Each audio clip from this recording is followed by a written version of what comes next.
this is the kind of mistakes that we see people make. And in this particular case, it was choosing the wrong advisor for the wrong reason, right? Mm-hmm. Nothing bad about that advisor. It's not the right advisor for them. So that was a bad decision.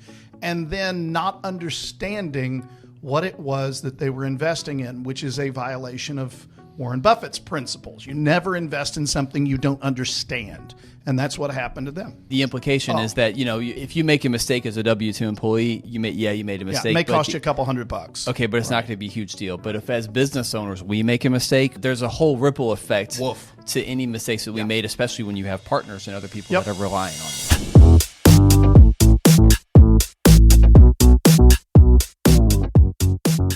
Welcome back. Eric Douglas, Chris Vaughn, Family Wealth Planning Partners, here with another edition of Retirement Planning Happy Hour. And at the end of the last episode, so we're going to talk about some continuity here, right? We had kind of teased a little bit about a topic that we discussed very, very briefly at the end of the last episode, where we were talking about, or kind of fell under the guise of mistakes that we've seen, money mistakes that we've seen. And of course, we see a lot of them on a very regular basis. Pretty much daily, right? As folks come in the door, right? And of course, that doesn't happen without mistakes that we've seen in our personal lives as well. Mm-hmm. Things that we've learned from that have kind of influenced the way that we do business the way that we do now, right? And I think we had started, or we were alluding to a story from your parents. Right, yeah, from my family, that's which led to how you got into the business in the first place, was basically because of a mistake that they had made in their, in the choices that they made. Well, some choices that they made. It like that. But we started thinking about, okay, well, that leads to a greater discussion around some other types of mistakes that we see, as far as what clients or prospects or just folks that come through the door at any point, what they've made in the mistakes that they've made in the past, or mistakes that we see them making, even in some cases mistakes that we hear from other centers of influence, right? that kind of make our way back to us, and it just always makes us cringe sometimes when we hear some of these stories, because if most of these mistakes typically fall under the guise of DIY mistakes. Mm-hmm. And usually the biggest mistake that you want to avoid in working with a professional is just making a big mistake, right? That's the biggest reason you work with a professional like us, is to avoid these big mistakes, which can cost the whole point, right? A lot of money, which is what we're going to talk about a little bit today. So with that being said, that's going to be the teaser for the topic, but we have a very interesting bourbon that I've never tried, I've never heard of, much less tried. Which is why I thought it might be an interesting one to bring in today. So all right. So we are having a little Mary Dowling. Now this is an interesting one. I have seen this many times, but I had never tasted it till a couple of weeks ago, right after the last time we recorded. Bourbon group that I'm in got together, and it was a pretty big turnout that night. There were a couple of distributors and people who are in the industry that were there, and the rep for Mary Dowling was there. Somebody asked her a question about, well, why can't I get a weeded bourbon that's a double oak and blah, blah, blah. And she said, well, as a matter of fact, there is one. So we sat down and she had a bottle of this very stuff. I think it was a year older batch. But this particular one, they have three expressions. They have one that is finished in tequila barrels, which there's another story there. There's one that uses a winter wheat, and then there's this one. So before I explain what this one is, she was telling us the story. You can look this up on their website. Mary Dowling was a woman from right here in Kentucky, late 19th century. She and her husband opened up a distillery. They were doing very, very well. They lived in Lawrenceburg, so Anderson County, right down I-64 on the Kentucky River. If you know that area, I mean, you're in the absolute prime bourbon producing areas. Their mansion, Dowling Hall, is still in Main Street, so Lawrenceburg, Kentucky. They did very, very well. They were among the wealthier people in the region.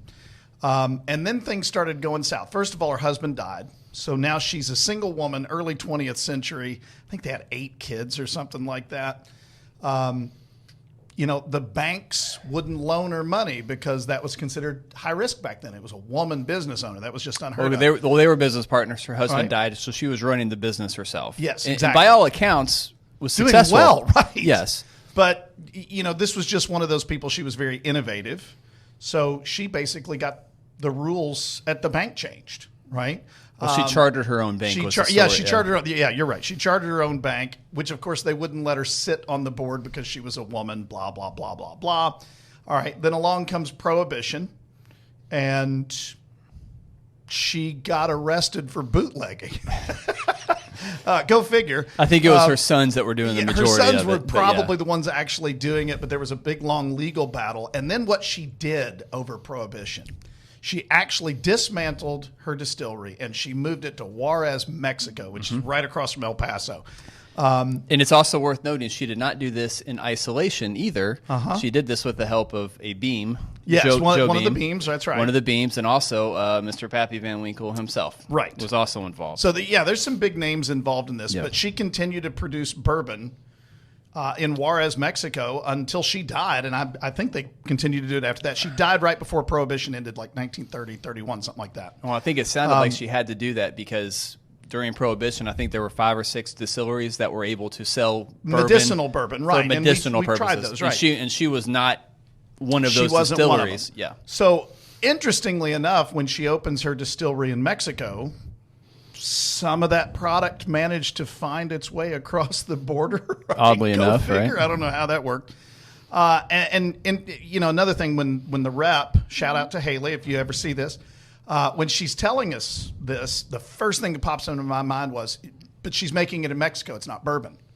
That's not true, because the law that says in order to be bourbon, it has to be produced in the United States was passed in 1964. So hadn't passed yet. Yep. Technically, this was still bourbon. So anyway, long story, kind of an interesting thing. This particular one, there's a lot of check boxes that we like to go, oh, I like this, and I like this, and I your point. I love a double oak. I like a weeder bourbon. I like cask strength. This one checks every box. It's like I wish I had that. It's got, let's see, it is toasted barrels, wheated bourbon, double oaked, and it's barrel strength. So it checks all the boxes. The question is, if you check all of the boxes, does that make it good, or do they actually, are you trying to do a little bit too much? Each other? Yeah. Right? Woodford Double Oak, just as an aside, is one of my favorite bourbons. Okay. Not hands down. I did not know that, so we'll do that next week. Remind me, and I'll bring that one next week. So. That's not much of a tasting. I love that one. Yeah, we're not going to talk about much if I bring that So one, when you right? talk about double oak, you said this was a double oak, so Right. that immediately intrigued me. So anyway, that's Mary Dowling. That's what we're drinking today. This is I don't remember what the proof is on it. 125. 125. Okay, much hotter than I remember. So enjoy, and we'll start talking about. It is indeed hot. Yes. We'll start talking about the DIY mistakes and all kinds of other things. So I'll let you go ahead and get started. Well, this all kind of started when we were talking about the story of your parents and the mistake that they made after, prior to 2008, and then, they make a mistake leading into 2008, and the market crashes, and then they make another mistake, compounding upon the mistake that they had already made, kind of in response to what was happening in the market. And we always talk about patience in the market is the most valuable thing that you can have. And that's always tested. And one of the biggest mistakes that we see people make, and we still see clients come in and we see some of the mistakes that they made back around that time, was because it's really easy to say that advice when the market's doing really, really well. But when the market's collapsing, 30, 40% like it did in 08 and 09, it's really, really hard to follow that advice when you see the value of your portfolio just absolutely getting crushed. Yeah. And it's really, really easy to just throw your hands up in the sky and say, I'm done. I can't take any more. I'm avoiding no more market loss for me. When intrinsically, logically, the smart thing is to stay the course. Right. We talk about that with our clients all the time. Stay the course. And that's how we developed our portfolio, and the way that we manage money is we set aside a certain amount of money for long-term growth, which is designed to stay the course. However, emotionally, that's typically where most of the decisions get made, because if you react in an emotional manner and you cannot any longer stand to see the value of your portfolios just decline in perpetuity, sometimes you just throw your hands up and say, I'm done. Right.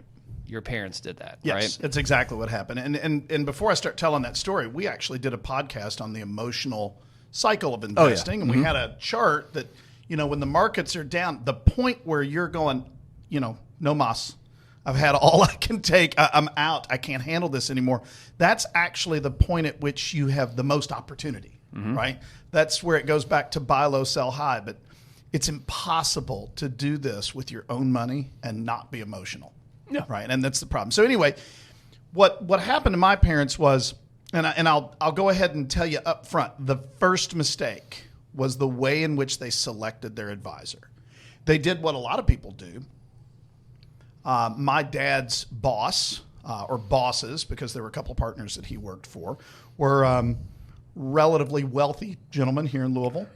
And they used a firm that is still very much around. They're right here, actually not too far from us. I can see their you can see their building right over there. Yeah. Oops, we kind of clued that one in a little bit. They worked with some higher net worth people that my parents didn't really fall into that category, but Dad loved to be part of that group, or at least feel like it. Okay, I get it. Everybody likes being treated that way. So that was their first mistake, is that they chose their advisor based upon what somebody else was doing, instead of choosing an advisor that was most comfortable to them. When I'm talking to appropriate, yes. When I'm talking to a potential new client and they are talking to 2 or 3 or 4 different potential advisors, they're interviewing advisors.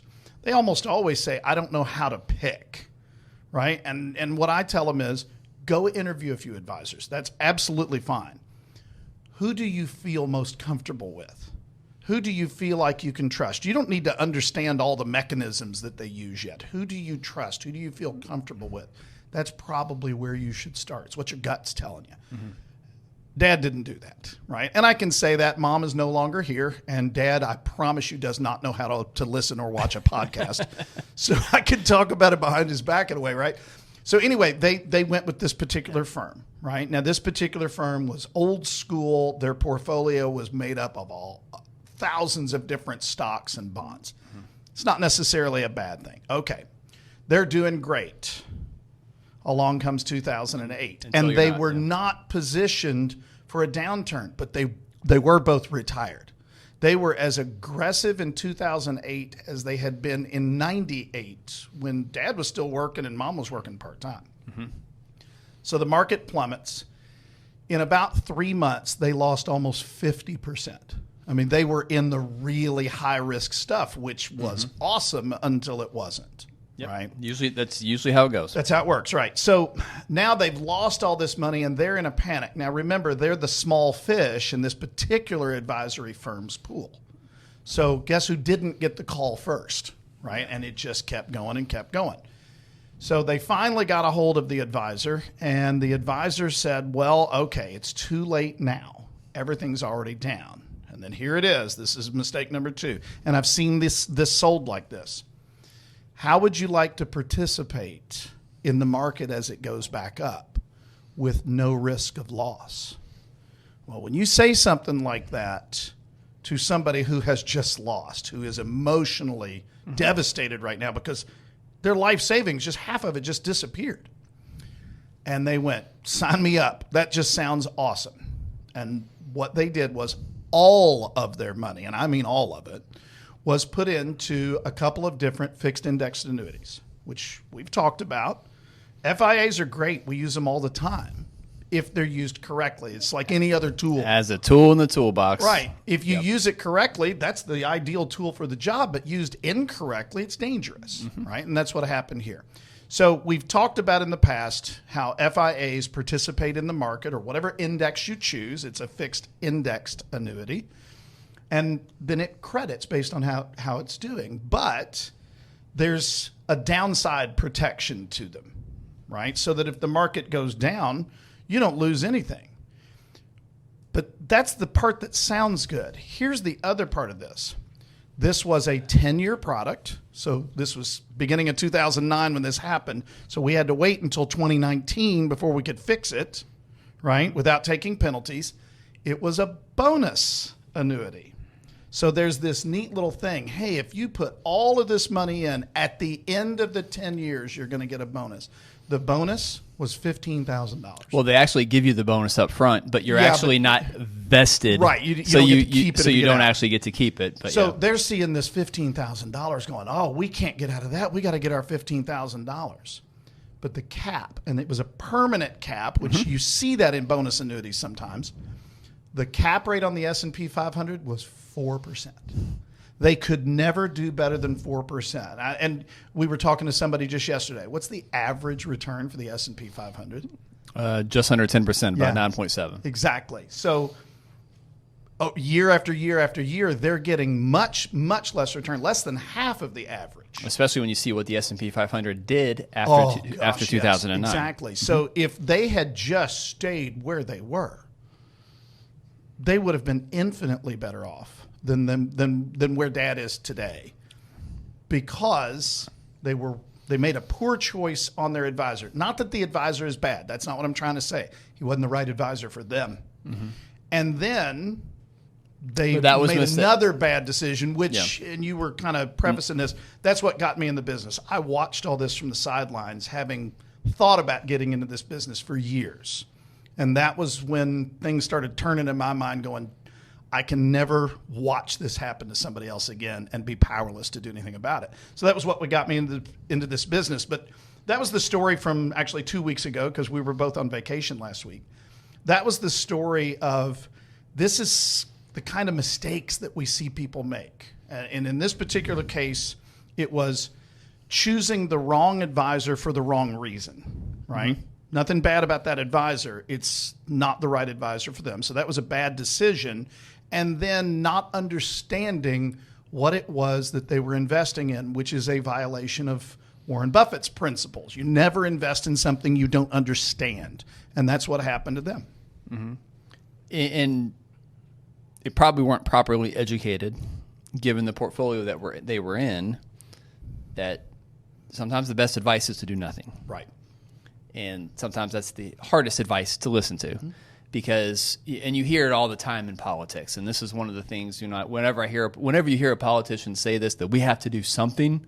Oh, I hate it when they say that. Just run. Just turn around, because We've what they're doing, do something. That's because they're acting on your emotions, and they want you to make an emotional decision, when really the best course of action is to do nothing and let things proceed and let things sort themselves out.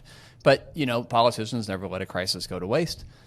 In this case, the firm that your parents were working with did the same. Yeah. And really, and I'll even be somewhat defensive of the firm. No, I'm really not, but to give them the benefit of the doubt, so to speak, they never should have done what they did. But at the end of the day, they listened to what their client said that they wanted. Yep. Instead of doing what they should have done, which was educating the client on what the client needed. The clients were wanting to make an emotional decision. In this case, the clients were your parents. They were acting emotionally, and they wanted to make an emotional decision, when someone should have stepped up, their advisor, and said, I understand you. I hear you. I understand why you want to make that decision and why it feels good. However, this is probably what's in your best interests. Right. And that's where an education and understanding the client's position and really doing what's best for the client and putting their best interests first, that did not happen in this situation. That's exactly But they did listen to their client, and from a compliance standpoint, they can always mark that up and say, hey, this is what the client wanted. That's what they wanted. I did what they wanted me to do. Mm-hmm. That's and quite honestly, I'll toot our own horns for a minute. When the four of us that partnered in this firm, when we got together, one of our philosophies was, we're not necessarily going to do what somebody tells us to do. We're going to do what's in their best interest no matter what, right? That philosophy. And you know what? I've had a lot of clients come back and go, I'm so glad we did this instead of that thing I originally asked you for. And I know you had those things too. Well, it's a good screen too when prospects come in and wanting something specifically. Yeah. And it's kind of like, that's not what we do. And at the end of the day, that screening on our end, that screening has gotten a little bit more robust as we've gotten a little bit bigger, to be fair. But when you think about some of the clients that maybe I brought on or we brought on collectively, when we first started out, when we weren't the size that we are today, right. The worst clients are, you see the red flags, but you take them on anyway, even though you know that these probably are not going to be the best fits for what we do. 100% that pretty much always turns out to be the case. Yeah. So we do a much better job now of screening clients before they become clients than we probably ever did before. Mm-hmm. And in this case, maybe they did not do that. But that's neither here nor there. But all that to say, that was definitely a mistake, a couple mistakes that compounded upon each other. It's usually not the first mistake. And you see this is probably some kind of a life lesson too, right? It's usually not the first mistake that does you in. It's usually the response to the mistake and doubling down on the mistake or trying to justify the mistake or even just being, Is it wrong that Watergate just popped into my head? It wasn't the original burglary. It was the cover-up. It's not the crime. It's never the crime. It's the cover-up, right? Yeah, of course, Watergate seems like kids play compared to what happens today, but that's another podcast episode. That'll be a fun. We should do that. Yeah. So we're gonna need a few more bottles of these. But yeah, I mean, usually it's the mistake after the mistake that doubles down and makes the original mistake worse. Yeah. When sometimes the best thing to do is, I screwed up. I made a mistake. Shouldn't have done that. Let's fix what I did and not do it again and move forward. And that's really, really hard to do. That's actually an interesting transition because one of the things that I was thinking about, I think you just put it there. There are two things that I think tend to get people in trouble: pride and ignorance.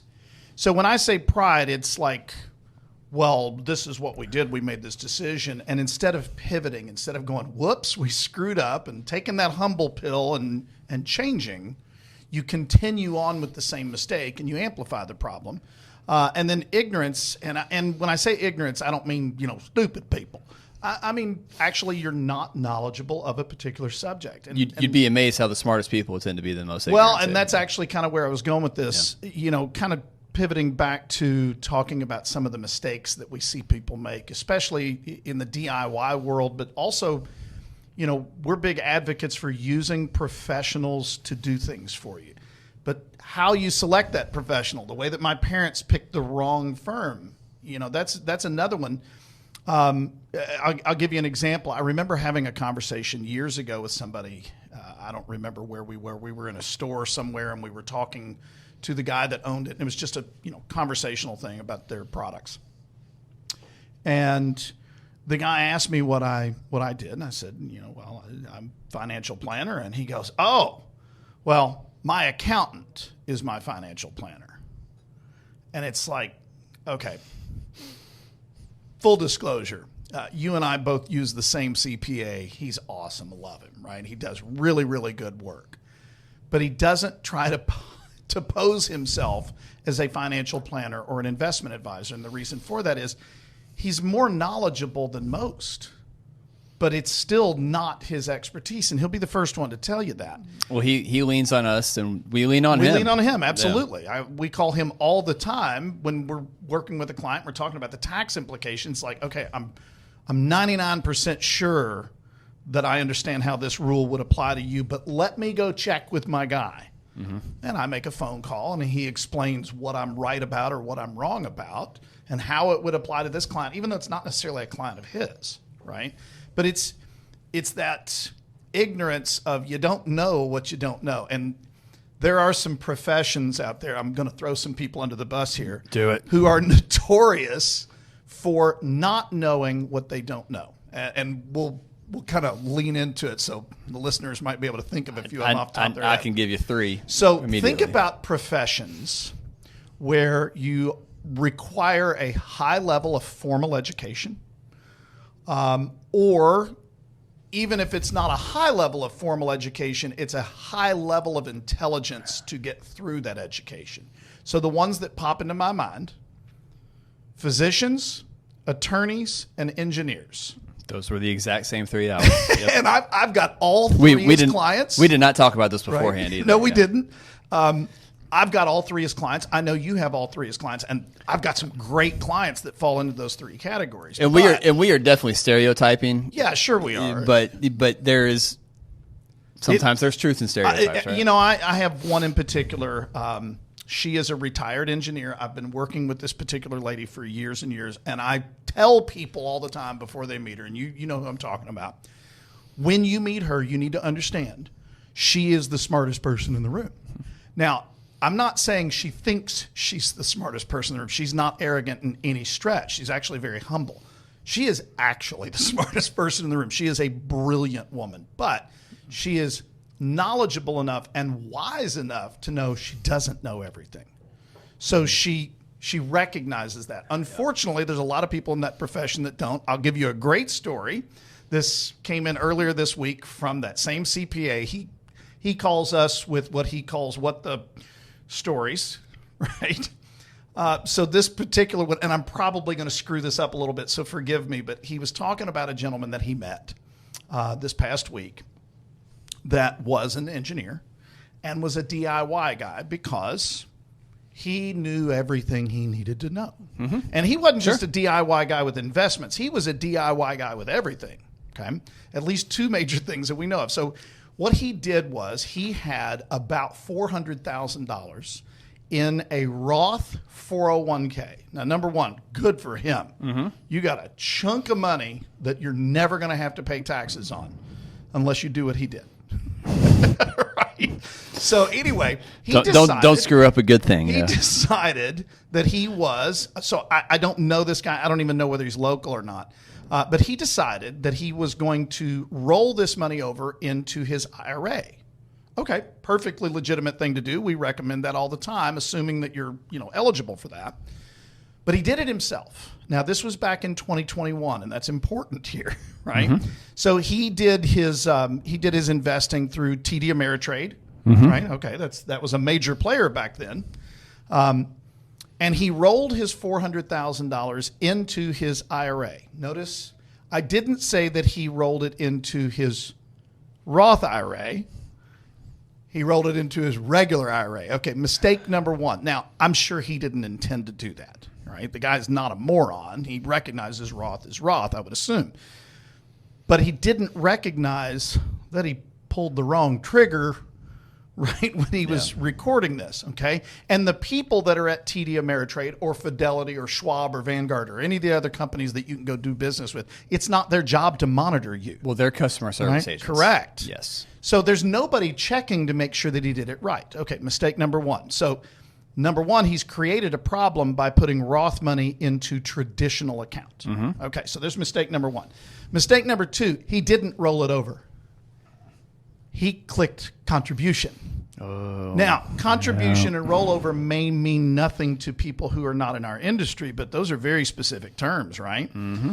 Contribution is limited to $7,000 a year or $8,000 if you're over age 50. Well, he contributed on accident $400,000. Just a tad above the contribution just a bit over. limits. Now, here's the part. I did not know. So our mutual friend was telling me this story. He said, do you know what the tax penalty is for that? I said, I have no idea. And he said, it's 6%. So I'm doing the math real quick. I wouldn't even know because no one ever makes that. I've never seen this one, right? Yeah. 6%. So 6% of $400,000 is about $24,000 if I'm doing my math right. Uh-huh. And then he says to me, oh, by the way, that's per year. I said, wait a minute. So he had a $24,000 penalty. And then the next year, because he didn't fix it, he had another $24,000 penalty. He said, correct. Plus the growth of the market. What did the market do in 2021? Oh. It was up. Oh, right? God. So this is just getting worse. Man. All right. So now, mistake number 3, if I'm doing my math right, there's so many here. He's doing his taxes on TurboTax because, anybody can do their own taxes, right? No, they can't. Please don't try that. Anyway, so he did recognize, TurboTax has this feature where if you got a problem, you can contact a live accountant and they will walk you through it. Well, that sounds pretty attractive. So he calls their service when he realizes that he owes $24,000, right? And they say, yeah. That sucks. This is, you owe that. What they're not seeing the fact that it was coded incorrectly and that could have been fixed, right? It would have been a little bit of a problem to get through all this, but this is fixable for a minimal amount of pain, right? Mm-hmm. Slap on the wrist and you go, okay, I won't make that mistake again. But that's not what they told him because they don't know the whole picture, right? They told him, yes, this was a mistake. You have to pay that tax. So he did. But then he didn't resolve the problem because nobody told him that he was supposed to resolve it. And the next year he gets hit with the tax again. So he calls them. What'd I do? You have to pay it. Right? So this went on from 2021 through this year. And he finally wises up and he hires a CPA, our mutual friend, who says, yeah, this needs to be fixed. Now, first of all, fixing it is going to be more difficult because, as you are aware, TD Ameritrade no longer exists. It was purchased by Charles Schwab several years ago, and I believe it was the beginning of last year. Correct me if I'm wrong. They actually changed all of the old TD Ameritrade account numbers to Schwab account numbers, which is a different sequencing. Yeah, for a while they had left TD Ameritrade during the transition process. They had left it as a separate entity. Right. But they finally got them all after. This was actually well after the transition had taken place, and they finally got everything integrated, and so there's no more TD. They gave it time so that people could get this kind of stuff resolved. Mm-hmm. But now we've got an additional layer of problems, right? So he says, well, can you go back and fix all this? Well, the answer is no. As it turns out, there's a 3-year look back there. You can go back and fix it. He's got 2 of those years he can't go back to fix, if I remember the story correctly. $48,000-ish that he paid in penalties, because he made a series of mistakes, any one of which a good CPA, good financial planner would have these are no-brainers from our perspective. But that's kind of the point. This is a highly educated, most likely, he's an engineer. There's a pretty good chance he has at least a master's degree, right? Highly educated, probably very intelligent person, but not knowledgeable of the field that he was working in. So, that's a long, long story right there. But the moral of that story is the mistakes that people are making is you are ignorant of the way that this works because it's not what you do all the time. And then for some people, your pride gets in the way and you don't want to go get somebody and say, hey, I screwed up. Can you fix this for me? Well, you see that a lot with smart people because they are smart. Admittedly, they're very, a lot of smart people are smart, and a lot of them understand that they're pretty smart, right? Mm-hmm. And they think whatever that they're smart about or whatever kind of lane that they're in as far as their profession is concerned, that their intelligence level in that lane will translate to other sectors of the universe. And that's not always the case. One thing I'm very well aware of, and to your point, we're talking about our accountant, I don't do my own taxes because I don't want... You're smart enough not to. I'm smart enough to know that, one, I don't want to do them. Right. And two, I'm smart enough to know I'd probably screw something up. And given where we're at now with our company, if we screw something up, it's going to have... a ripple effect. There's going to be a ripple effect, and I can't afford to make a big screw up. So I'm happy to pay a few extra bucks to a professional to make sure that it's done correctly. There's and I tell this story a lot. I went to a class that an advisor was teaching in another state several years back. I paid a lot of money to go learn from somebody who had been much more successful and had been doing it a lot longer than I had. And there were a lot of great takeaways from that class. She is now retired, and she's younger than I am. So she's pretty good at what she does, obviously. But one of the big takeaways, and she there were several of us in the class, and she said, how many of you like to do things around the house or, personally because you're handy or because you're trying to save a few bucks? Well, I'm raising my hand because I grew up in a household where we were taught to be handy, right? Mm-hmm. I'm actually pretty good at fixing things and all that kind of stuff. For sure. And she said, okay, I want you to think about something. Back when I couldn't afford to pay a professional. And by the way, I got to where I am to a point because I didn't pay other people to do it. I did my own taxes for 15, 20 years, right?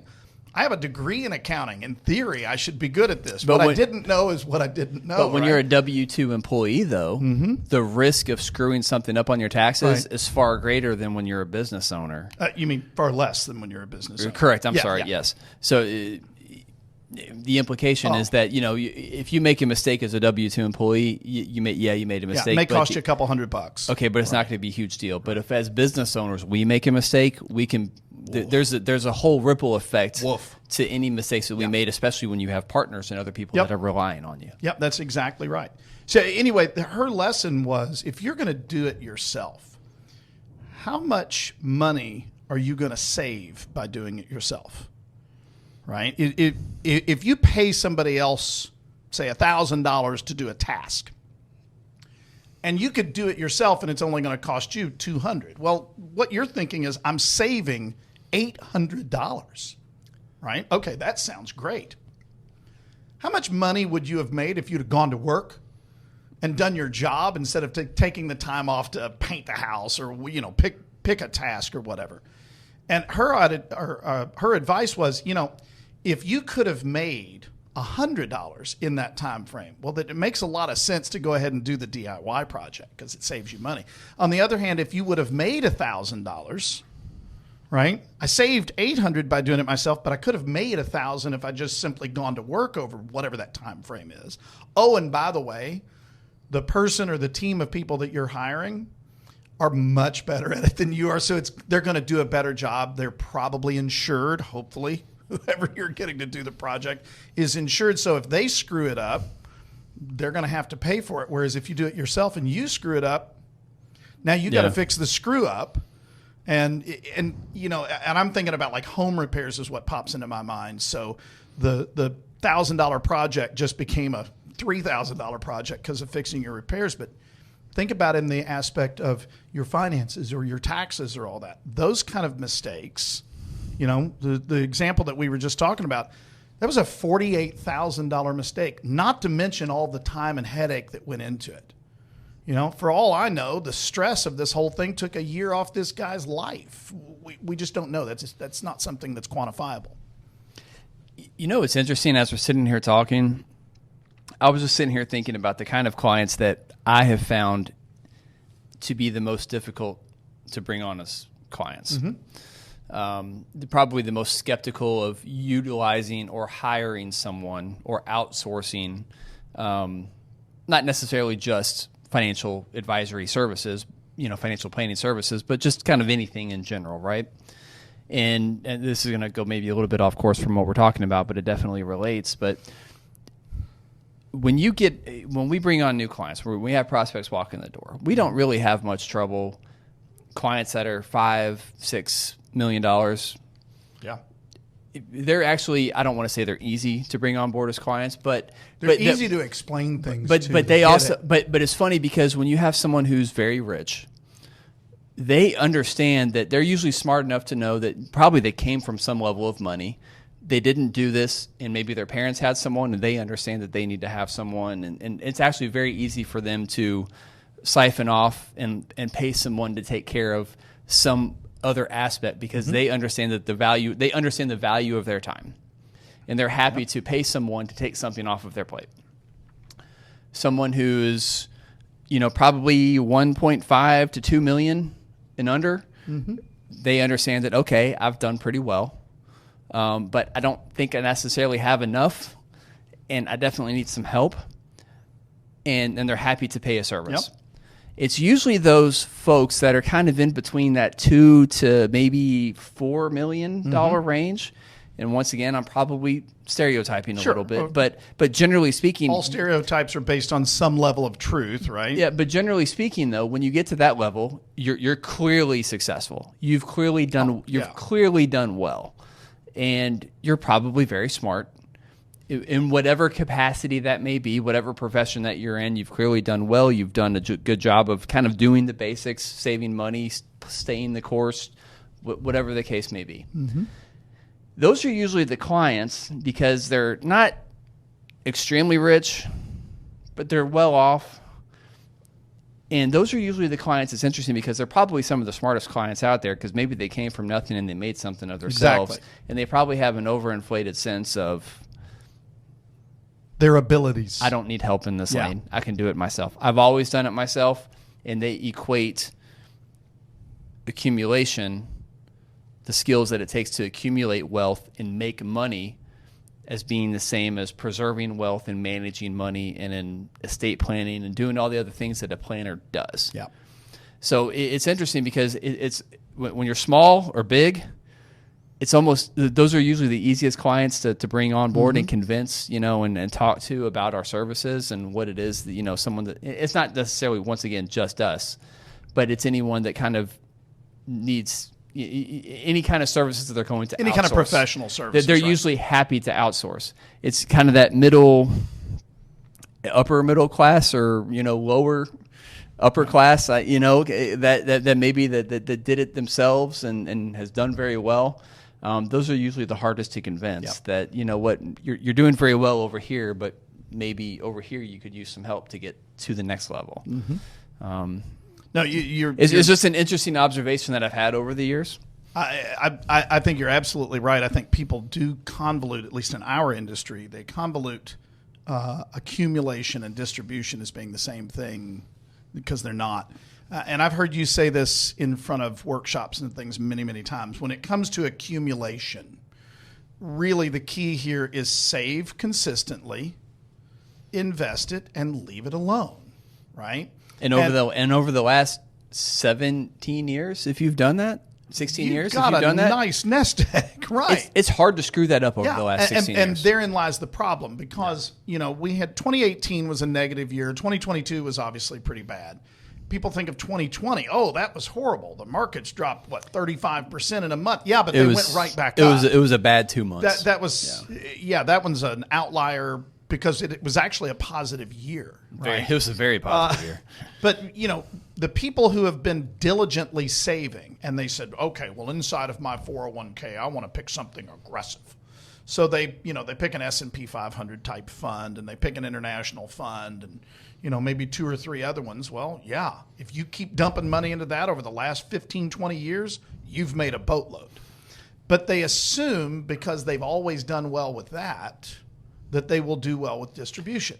And that's that, I'm going to use the word in its truest sense, that's the ignorance factor, right? Everybody did well in that. But think about what you've done.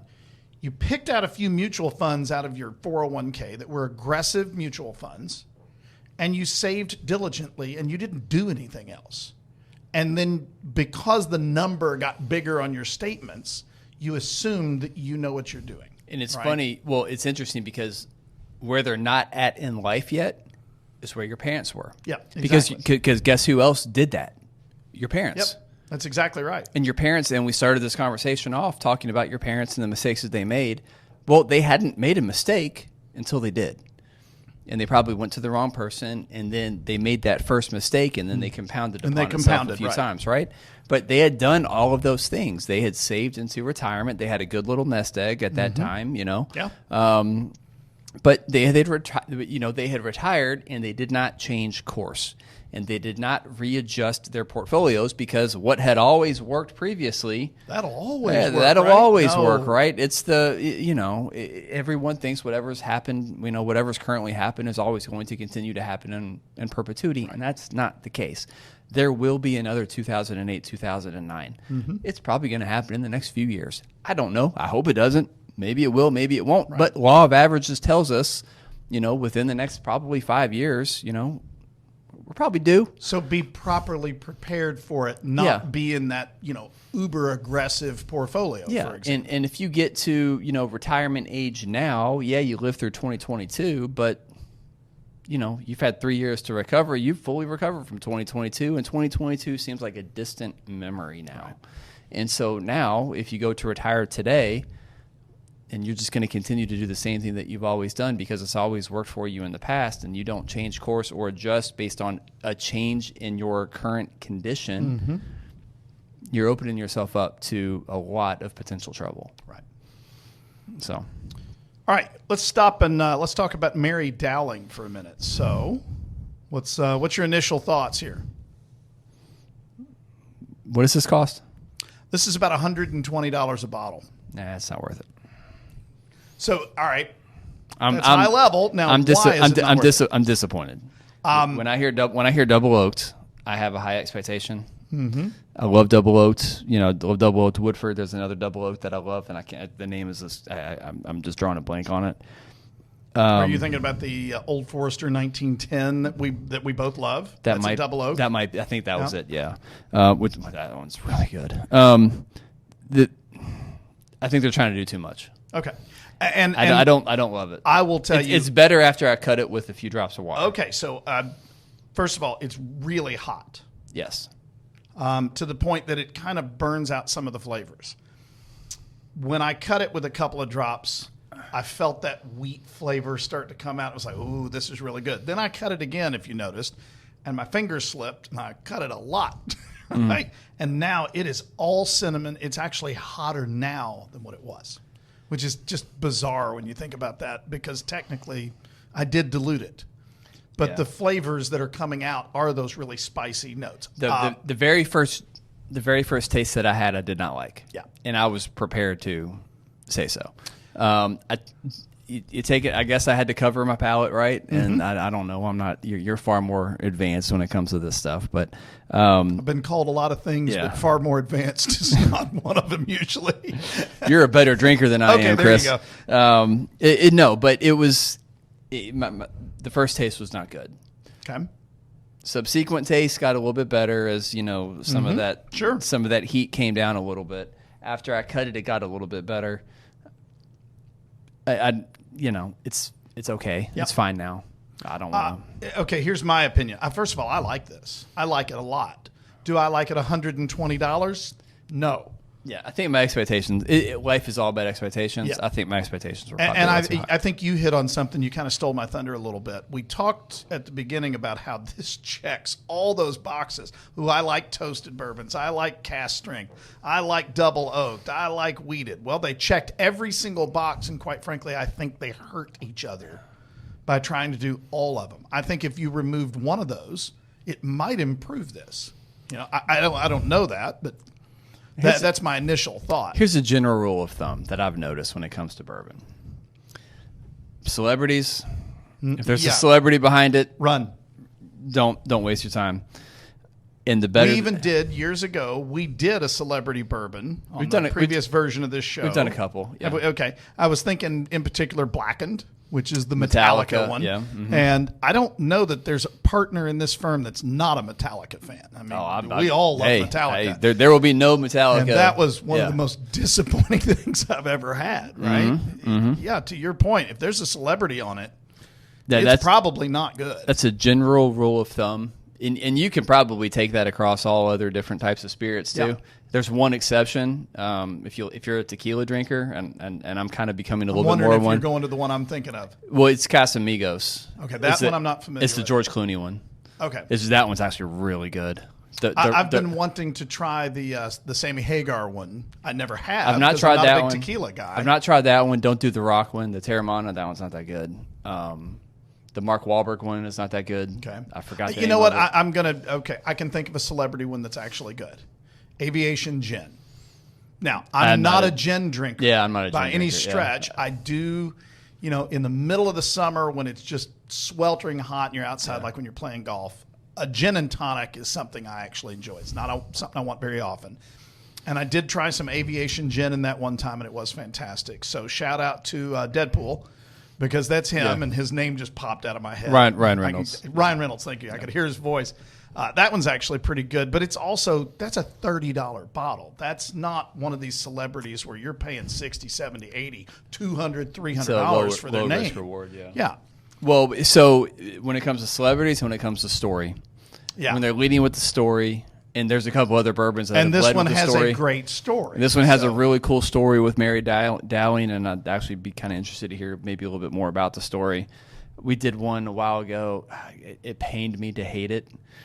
And I don't even know if I want to mention it, but it was a veteran. I will say it because I remember talking about this one. It's as a veteran, this one hurt. It was Horse Soldier. Oh, that's the one exactly. And I really want that one to be good. The story on that one might be one of the best I've ever heard, and it wasn't very good. Yeah, it was. It is. It's okay. So usually when you have a drink that's leading with a story or leading with a celebrity endorsement. There's a reason why they're leading with their story or with their celebrity endorsement. So I will go on to this one. This is the one. The red label one is the one of the three expressions that they have that does have all the different boxes checked.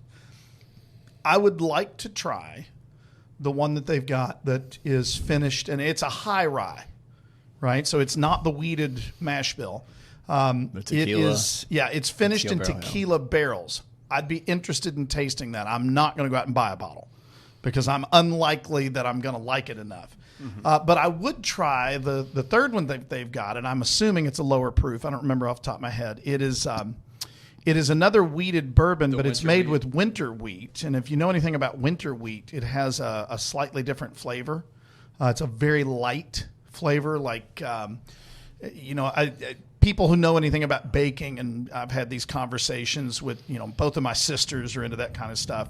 One of the young ladies here in our office is really into baking, and they will tell you winter wheat is different than regular wheat. You get different flavors, tends to be sweeter, tends to be a little bit more mellow. I'd love to try that just to see. That would probably help a lot if they brought this, because this is barrel strength 125. I think if you brought this down to 100 to 110 proof, this might it be would probably really, be a really lot bourbon. better. And I might experiment with that with a friend of mine who is really good at figuring that out. Let's just take some water and cut it. We'll take a small sample and cut it down to, say, 105 to 110, and just see if we have a different product. And I will. I'll follow up and let everybody know. Well, I mean, after we cut this, it definitely improves the changes taste a little bit. Yeah, absolutely.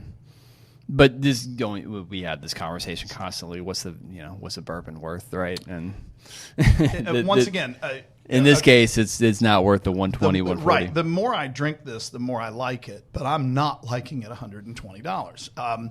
50 all day long, right? I'd buy this in a heartbeat at 50. 75 is starting to get probably too painful, right? Because I know there's stuff out there that I can get at that price that I'm going to like better. See, my baseline, and we've talked about this before, my baseline is that Old Forester's 1870 Whiskey Row Series. Mm-hmm. I know you like the 1910. I like the 1910. My favorite is the 1870, kind of the original. It is awfully good. And you can get really that. is. You can get that anywhere for $45-$50. Yep. And that's just a fantastic pour. Yep. And that's always my baseline. Yep. I can't disagree with that. And so I always compare. Okay, so I know Woodford Double Oaked. I'm a huge fan of Woodford Double Oaked. What are you going to get that for? 60? I was going to say $55, something like that. $55 to $65. Yep. Yeah, something like that, give or take. And so for me, that's a little bit better than the Old Forester Right. 1870. I'm happy to pay a little bit of an extra premium for that. So those two tend to be my baseline. So I'm curious. Let's go down this rabbit hole a little bit. You mentioned that you love double oaks, right? I know that. And you were talking about the Woodford Double Oak, which is relatively easy to find, is one of your favorites, sure. right? The Old Forester 1910 is basically their version of the Double Oak, right? Was Brown Which Foreman, I love that one, right? Okay, so we did do the Old Forester 117 series that was the extra old. So that was the Olfo 1910 that was extra long age. It was 18 months, if I remember correctly. And I think you really liked that one, right? Yeah. Have you had the Woodford double oaked? No, I've not had that yet. Never had that one. I saw it. I think that one might happen next week. Yeah. So yeah, I have no doubt that I will love it. You will absolutely love that one. Yeah. The biggest problem with that, okay, it's not cheap, but the biggest problem is actually it's hard to find. Yeah. I don't know that it's truly an allocated bourbon, but they're very intentionally trying to keep it rare enough that they keep that demand up. I think as the bourbon industry, or I shouldn't say the industry, as the bourbon demand slows around the country, and potentially around the world, I think you're going to start seeing it come down in price a little bit, maybe making a little bit more of it. And it might be cheaper in subsequent years, but the batch that they had this year, I have not heard anybody say that it was not good. And I'm talking about real snobs, right? I can tell you that it's pretty outstanding, so I'll make it a point to bring that one with me next week. Normally, just to let everybody know, I pick 2, 3, 4 bottles, and I bring them in, and then Eric says, I like that one the most interesting. I want to try that one. Well, I don't think I'm going to bring a second bottle next week. Well, you saw this. I saw this one. I'd never heard of this bottle. Right. I've never heard of this distillery, and it's amazing. Not that I'm the biggest. I'm not the bourbon snob by any means, but I've been drinking bourbon for a long time.